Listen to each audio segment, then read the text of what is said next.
bakunzi b'Ikimenyi twanje kubasuhuza cyane muri inshuti zacu turabakunda cyane noneho tugiye kuba twaganira ku bintu na bimwe mugenda mutumva cyangwa mugenda mudahuza n'abantu. Tugiye kubaganiriza wenda mu rugo ukuntu umugabo yakitwara mu gihe yasinze, wenda mu bintu bijyanye no gutera akabariro mu buriri. Umugabo buriya wanyweye inzoga hari igihe ashobora kunywa inzoga nyinshi, hanyuma inzoga nyinshi iyo yazinyweye ashobora kuzinywa akagira ubushake, hari n'uzinywa akaba atagira ubushake bwo guhura n'umugore.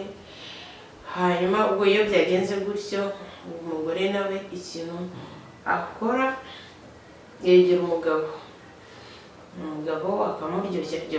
Hari n'abagabo b'abana beza bataha banyweye agacupa bagatahanira abagore babo, hanyuma bakabana yabanza kumushyira muri mundu akamuhereza iryo cupa akanywa bakaganira. Hanyuma bamara kuganira ati sheri wanjye uyu munsi urabona bimeze bite, umunsi wabaye mwiza?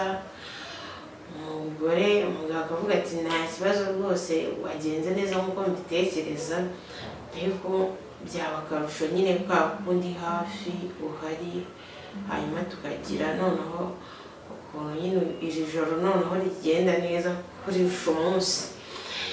Umugore hanyuma bikamushimisha cyane, hanyuma akaba yakegera umugabo bakaganira bakajya mu buriri. Umugabo ashobora kuvuga ati nanyweye inzoga nyinshi, ishobora kutakurongora nk'uko uri bubyifuze, ariko nibura se nimba ntabikore nk'uko uri bubyifuze. Nshaka yuko ufasha tugafashanya, hanyuma mu mbaraga nkeya zanjye nawe ukamfasha, hanyuma igikorwa kikagenda neza. Hanyuma bagatangira ukagenda mu buriri bakaryama. Bamara kuryama umugore ubwo nimba ari ishati yamufunguriye akayifungura, akakira akamusoma, akagenda akamuganiriza akamuha keya. Hanyuma umugabo akabona nubwo yaba yasinze ko afite umugore umwitayeho, hanyuma umugabo nawe nta kindi kiba gikurikira ni ukugira no kwita ku mugore. Hanyuma umugore bagakora igikorwa. Umugabo wanyweye, hari umugabo ucika intege iyo ari kurongora mu gihe yanyweye inzoga nyinshi zimurusha imbaraga. Icyo gihe iyo bigenze gutyo kugira ngo wenda umugore bitamurakaza, nawe ashyiraho akiwe akamufasha mbere y'uko umugabo acika intege. Ubwo umugore yamufashije, hanyuma ubundi igikorwa kikagenda neza, ubundi umugabo akaba yarangiza, umugore nawe akishima.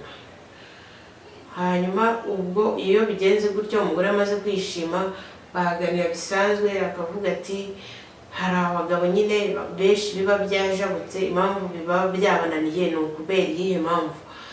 Umugabo nawe akabasubiza umugore wiwe ati inzoga tunywa nyine, hari inzoga zituma umuntu agira ubushake, hari inzoga unywa zigatuma nta bushake ugira, ariko akenshi inzoga ubundi ziri mu rugero nizo zituma umugabo yabasha gukora igikorwa cyo mu buriri neza nk'uko bikwiriye.